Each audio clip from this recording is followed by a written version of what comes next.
예를 들어서 집을 사고 팔면은 계약서라는 것을 작성해야만 합니다. 그뿐만 아니라 우리가 중고차를 한 대 매매하려고 해도 계약서를 써야만이 차를 사고 팔 수가 있습니다. 이러한 모든 계약은 서로가 이 계약을 지킬 거라는 상호간의 신뢰가 기본적으로 이루어져 있기 때문에 가능한 것입니다. 오늘 성경 말씀에도 계약이 나옵니다. 근데 성경에서는 이 계약이라는 말을 주로 언약이라는 말로 사용하여 표현하고 있습니다. 18절에 보시면은 우리가 읽은 18절 말씀에 하나님과 아브라함과 언약을 세웠다라고 그렇게 말씀하고 있습니다.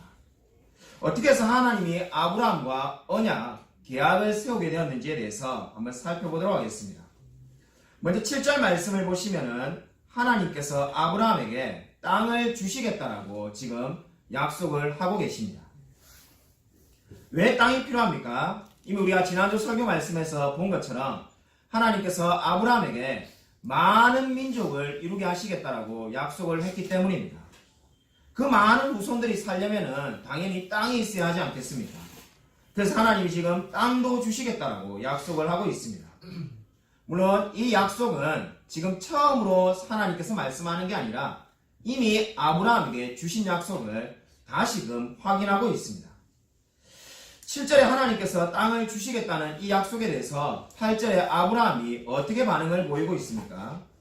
주 여호와여 내가 이 땅을 소유로 받은 것을 무엇으로 알리까? 이렇게 말을 하고 있습니다. 이렇게 질문하는 것이 너무나 당연합니다.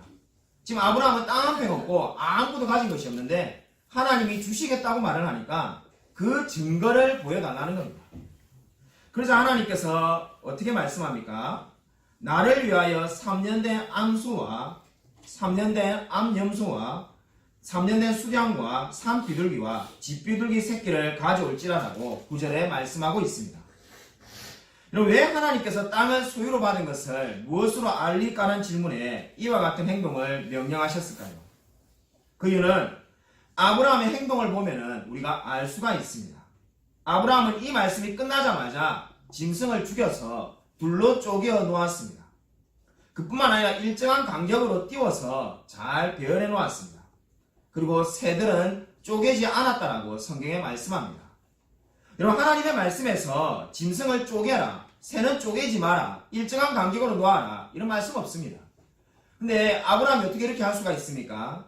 이미 하나님의 말씀의 의도를 다 알고 있다는 겁니다. 하나님이 짐승을 가져오라고 할 때 뭘 할지를 이미 아브라함은 알고 있었습니다.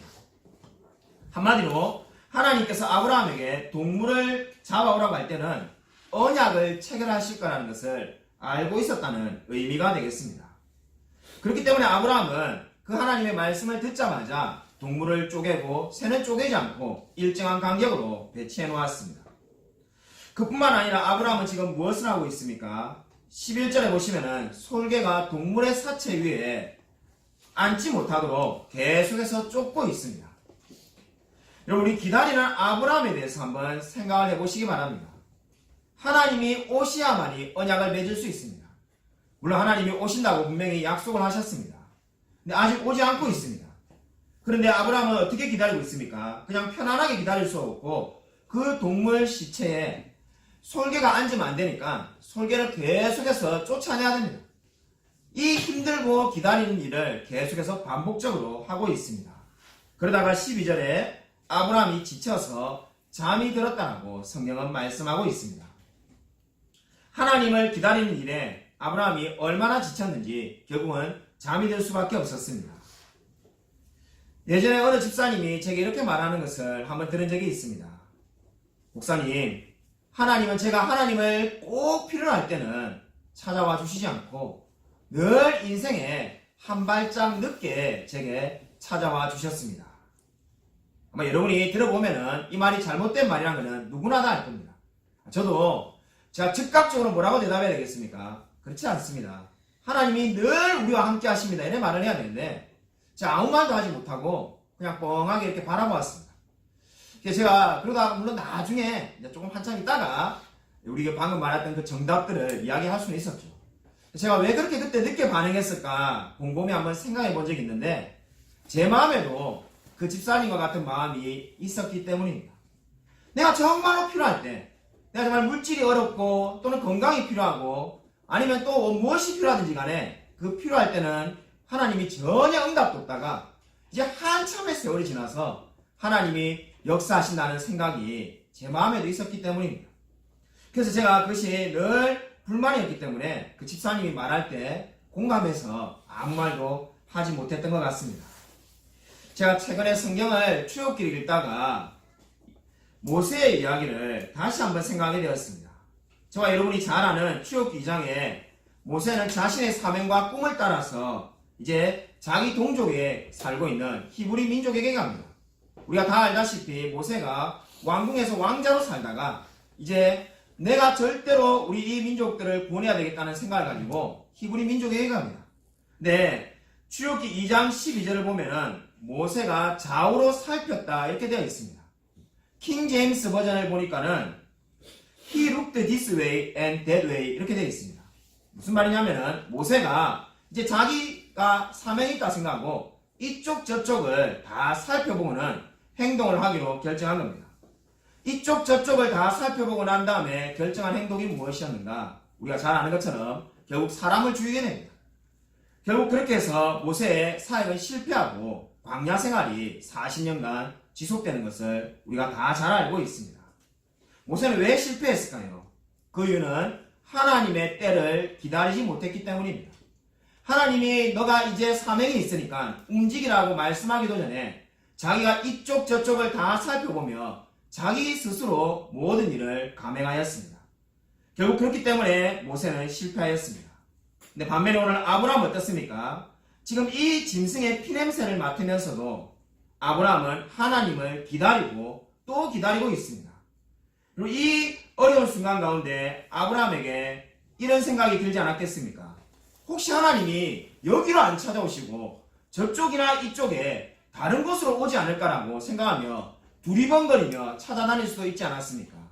그러나 아브라함은 그렇게 하지 않고 분명히 하나님이 여기에 오실 거라 믿고 그 자리에 그대로 묵묵하게 기다렸습니다. 그리고 인생에 힘든 순간이 다 있을 것입니다. 그때마다 이 말씀을 기억하십시오. 내가 지금 힘든데 왜 하나님이 나에게 찾아오지 않는가? 이렇게 원망하지 마십시오.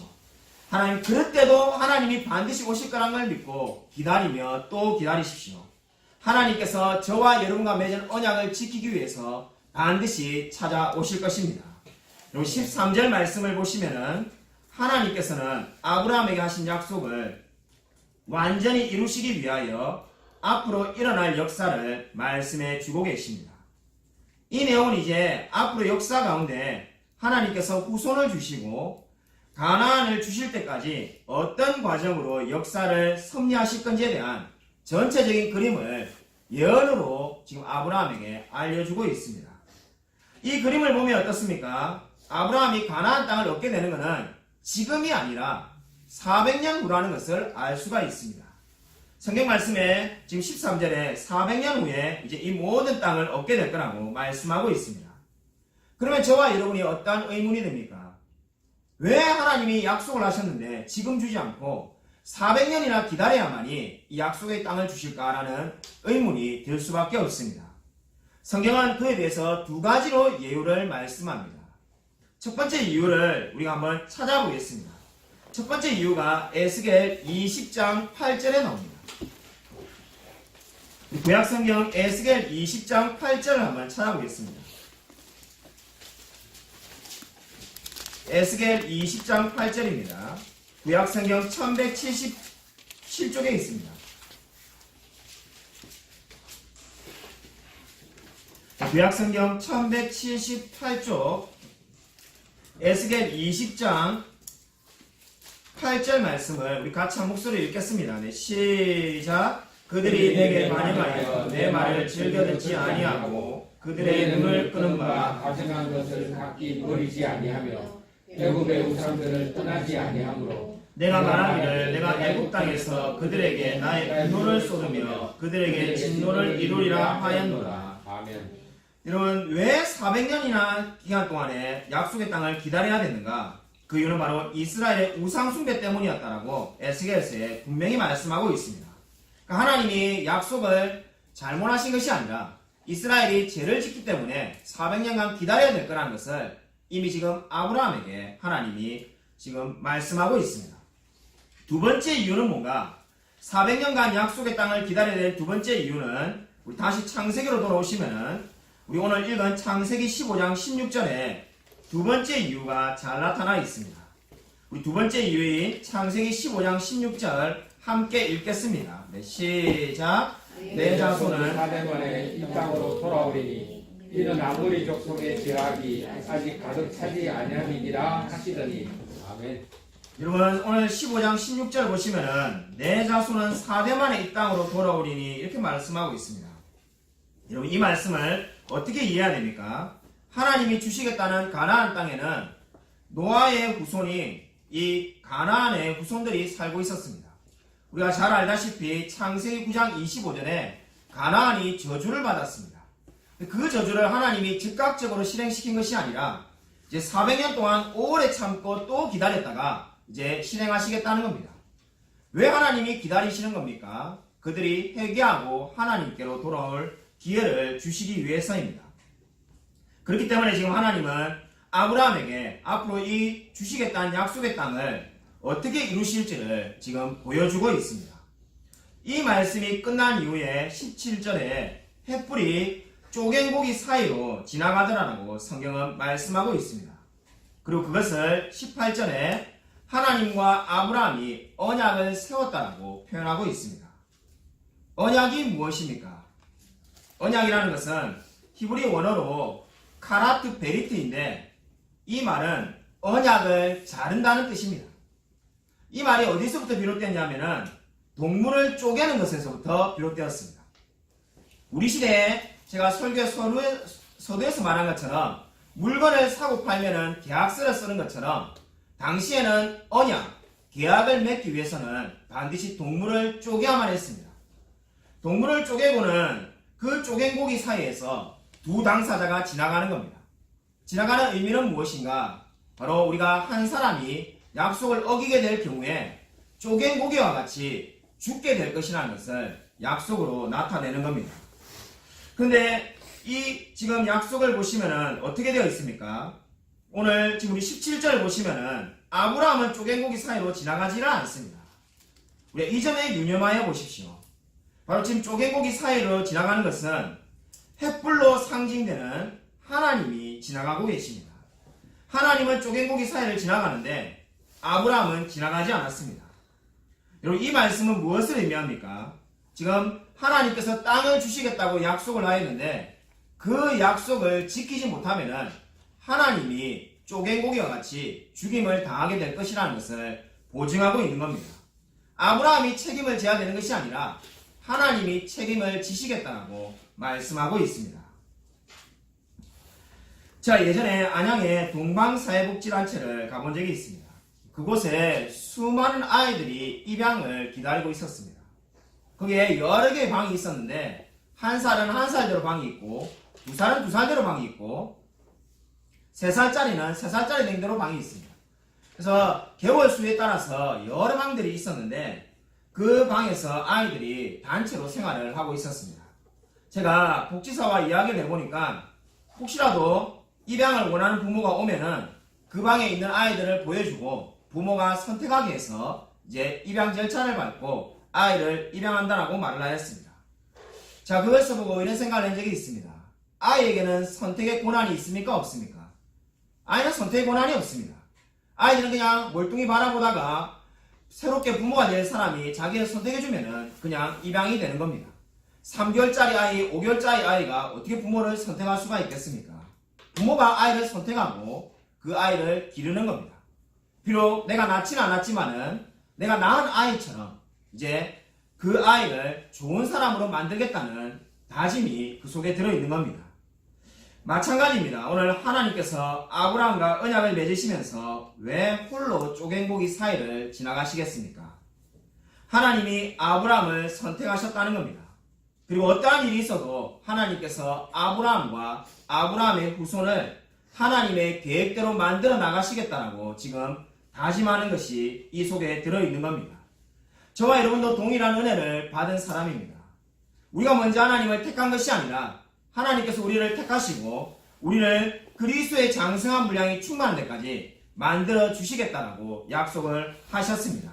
이 약속을 믿으시는 저와 여러분이 되시기를 주님의 이름으로 간절히 축원드립니다. 그리고 18절 말씀을 우리 함께 읽겠습니다. 우리 18절 말씀 다시 한번 읽겠습니다. 네, 시작. 그날에 여호와께서 아브람과 더불어 언약을 세워 이르시되 내가 이 땅을 애굽 강에서부터 그 한강 요르단 때까지 내 자손에게 주노니. 여기 내 자손에게 주노니라는 말에 여러분 밑줄을 그어주십시오.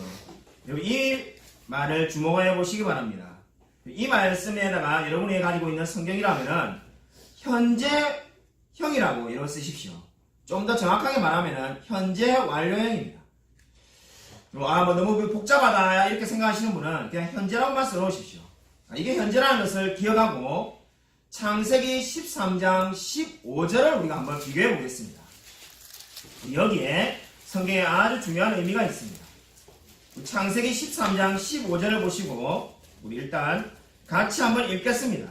두 장 뒤에 있는 창세기 13장 15절입니다. 우리 같이 한 목소리로 읽겠습니다. 네, 시작. 보이는 땅을 내가 너와 내 자손에게 주리니 영원히 이르리라. 아멘. 여러분 13장 15절에도 똑같이 내가 내 자손에게 주리라는 말이 있습니다. 똑같은 말씀인데 결국 똑같은 말씀을 두 번 반복한 게 아니라 차이가 있습니다. 13장 15절에서는 내 자손에게 주리라는 말이 미래입니다. 그렇게 적어 놓으십시오. 이 차이가 저와 여러분에게 주는 귀한 영적인 교훈이 있습니다. 13장 15절에서는 아브라함이 이 약속을 들을 때 똑같은 약속이지만은 13장에서는 어떻게 들렸다는 겁니까? 먼 미래에 나에게 땅이 있겠구나라고 느꼈다는 겁니다. 하나님의 약속을 믿었지만은 그 약속이 멀리 한참 이후에 나에게 올 약속으로 아브라함이 받아들였다는 겁니다. 아마 어떤 분들은 지금 현재형이나 미래형이나 무슨 차이가 있나 이렇게 생각하는지 모릅니다. 그러나 이 차이가 어마어마하게 큽니다. 여러분 내 15장에서는 지금 어떻게 말하고 있습니까? 오늘 우리 읽은 말씀에는 내 자손에게 주리라는 말이 현재 완료형입니다. 그러면 아브라함이 똑같은 약속을 지금 반복해서 듣고 있는데 그 들을 때 마음이 어땠다는 겁니까? 13장에서 그렇게 멀게만 느껴졌던 그 약속의 말씀이 이제 마치 오늘 지금 이 자리에서 그 약속이 이루어진 것처럼 확신을 갖게 되었다는 겁니다. 예, 물론 이 땅은 이미 하나님이 말씀한 것처럼 가나안 땅은 400년 후에 아브라함이 갖게 됩니다. 아브라함은 지금 땅 한 평도 없습니다. 근데 지금 창세기 15장이 말씀하는 바가 무엇입니까? 이제 아브라함이 하나님과 언약을 맺을 때 횃불이 쪼갠 고기 사이에 지나가는 것을 보고 아브라함은 그 멀게만 느껴졌던 그 약속이 지금 이미 이루어졌다라고 고백하고 있는 겁니다. 여러분 이 위대한 약속을 꼭 기억하시기 바랍니다. 오늘 성경이 말하는 이 진리를 붙드셔야만 합니다. 여러분 멀게만 느껴지는 하나님의 약속, 그 하나님의 약속이 언제 아브라함에게 지금 마치 일어난 일처럼 느껴지게 되었습니까? 아브라함이 하나님과 언약을 맺을 때 그러한 확신을 가지게 되었습니다. 여러분, 저와 여러분이 왜 매주 예배를 드립니까? 저와 여러분이 하나님 말씀을 이미 잘 알고 있습니다. 두려워 말라, 하나님이 너와 함께함이라.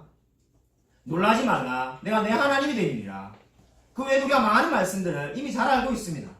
이미 알고 있는데 우리가 또 예배를 드리고 또 예배를 드리는 이유가 어디에 있습니까?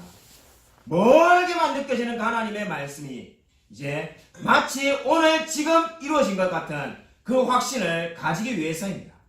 저와 여러분이 하나님을 부인하기 때문에 이제 예수님 오늘 영접하기 위해서 이 자리에 모여있는 게 아닙니다.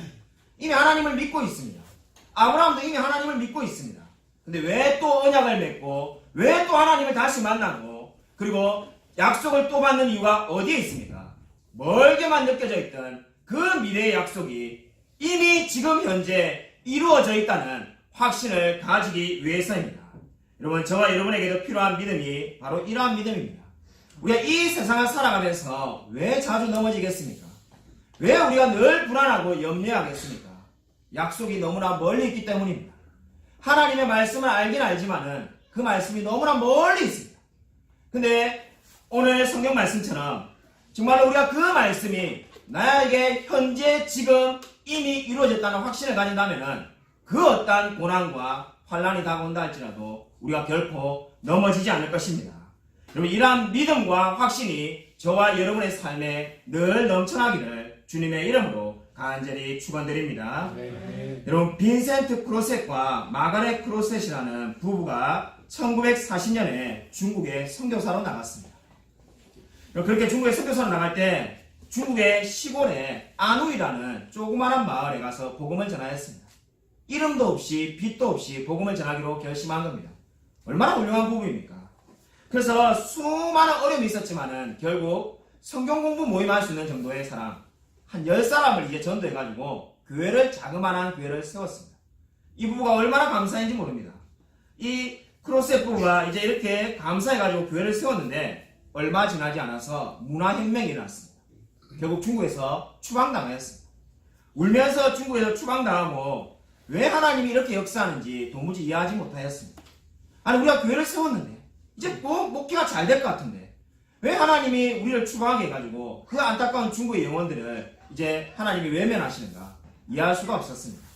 그래서 이 크로셋 부부가 미국에 돌아가서도 중국 쪽으로 창문을 열고 40년간 하루도 빠짐없이 안우에 있는 자신들이 복음을 전한 그 그리스도인들을 위해서 기도하였습니다. 그러고 난 다음에 40년이 지나고 난 다음에 중국에 다시 성교의 문이 열렸습니다. 크로셋 부부가 자신들이 사역했던 안우이 마을에 찾아갔습니다. 자기가 세웠던 그 교회 위치가 있던 그곳에 가니까 교회가 없습니다. 그 부부가 크게 실망했습니다. 내신 교회가 그대로 있기를 원했는데 그 작은 교회 이미 사라지고 없었습니다. 그리고 동네를 돌아보니까는 큰 교회가 하나 있었습니다. 4,000명이나 되는 사람들이 매주마다 예배를 드린다는 큰 교회가 있어서 이 부부가 물어보았습니다. 누가 이 교회를 세웠는지 물어보니까 자신들이 복음을 전했던 그 사람들이 그곳에서 이 큰 교회를 세운 겁니다. 그때 이 부부가 그렇게 고백하였습니다.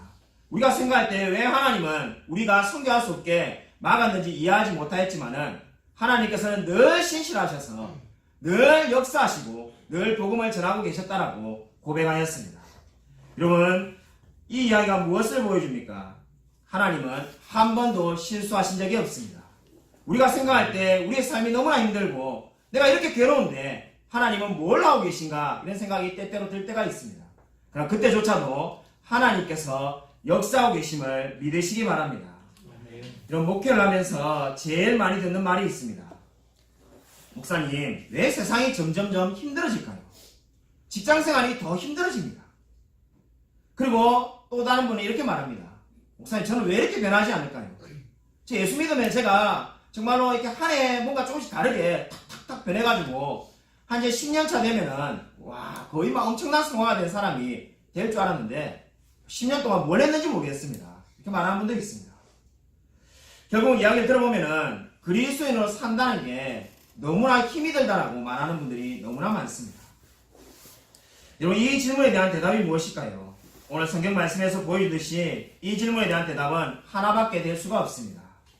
하나님이 저와 여러분을 언약으로 부르셨고 반드시 그 우리에게 주신 약속을 이루실 것을 믿고 참고 인내하며 삶을 살아가라는 겁니다.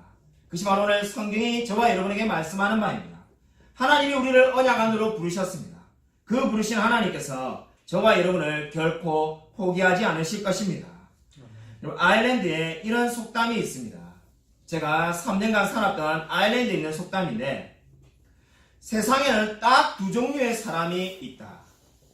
세상에는 딱 두 종류의 사람이 있는데 이 두 종류의 사람이 있다는 것을 믿는 사람이 있고 그것을 안 믿는 사람이 있다는 것이 아일랜드의 속담입니다.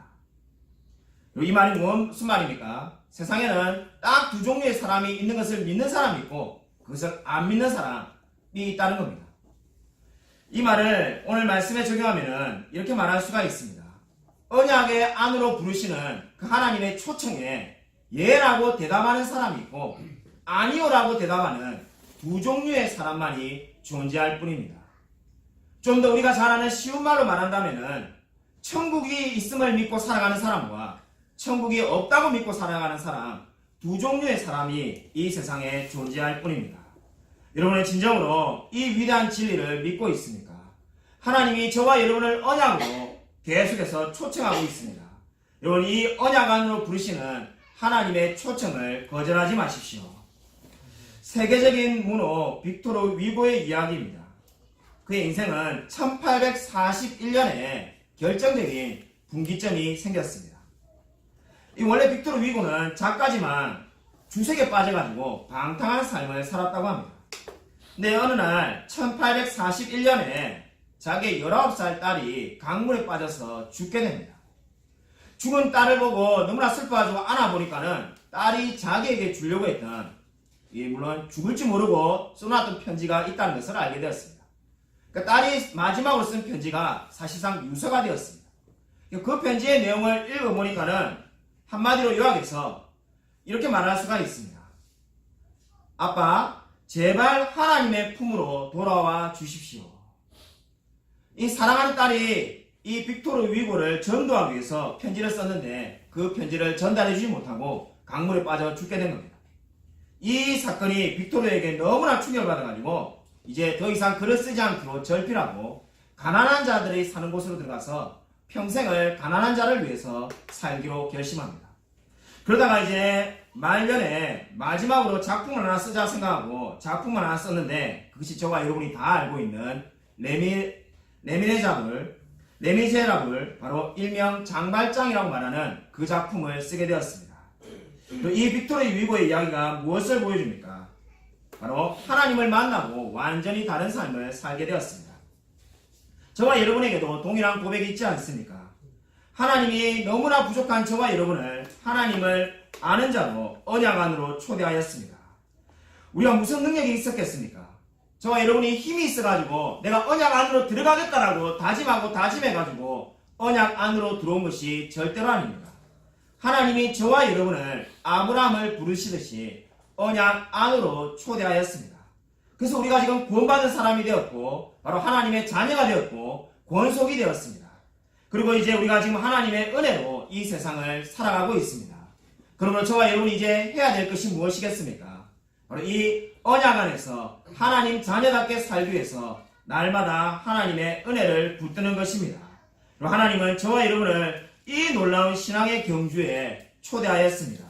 여러분, 아무쪼록 오늘 이 말씀을 믿고 날마다 주님과 함께 언약 안에서 그리스도인다운 삶을 살아가는 저와 우리 모든 성도님이 되시기를 주님의 이름으로 간절히 축원드립니다.